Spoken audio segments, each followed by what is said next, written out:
રાજ્યમાં સ્થાનિક સ્વરાજની ચૂંટણીનો રંગ બરાબર જામી ચૂક્યો છે ત્યારે ગ્રામ્ય વિસ્તારમાં ચૂંટણીનો કેવો રંગ હશે, કેવો જોવા મળી રહ્યો છે તે હું તમને બતાવવા માંગીશ।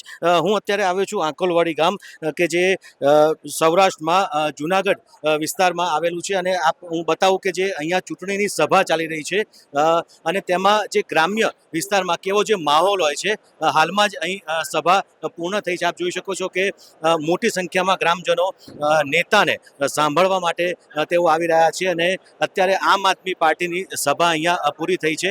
આ જ રીતે અલગ અલગ રાજકીય પક્ષો સભાનું આયોજન કરીને મત માટેની અપીલ કરતા જોવા મળી રહ્યા છે।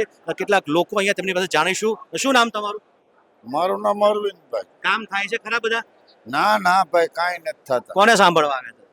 આ ગોપાલભાઈ ને। ખેડૂતોની શું સમસ્યા છે? આ ખેડૂતોને કાંઈ મળતું નથી, શું કરે?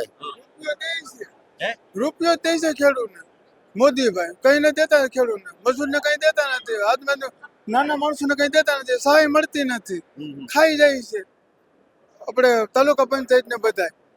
મોદીભાઈ દે છે, મોદીભાઈ અમે તો વિશ્વાસ કરતા જ નથી। આ 5 વર્ષે નેતાઓ આવે છે તો તમે એમને કઈ કહેતા નથી? અમે શું કઈ શકીએ? કોઈ સાંભળવો તો જોઈએ ને, કોઈ સમજતા તો નથી।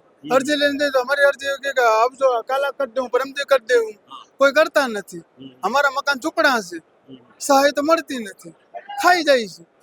એટલે ટૂંકમાં જે ગ્રામજનો છે તેમને અલગ અલગ પ્રશ્નો છે, સમસ્યાઓ છે અને તેઓ આ 5 વર્ષે તેમની પાસે બરાબર જવાબ માંગવાનો સમય આવ્યો છે। મતદારો અત્યારે જે પણ નેતાઓ આવી રહ્યા હોય તેમની પાસે જવાબ માંગી રહ્યા છે કે તમે જે અમને સહાય કરો છો તે પૂરતી નથી।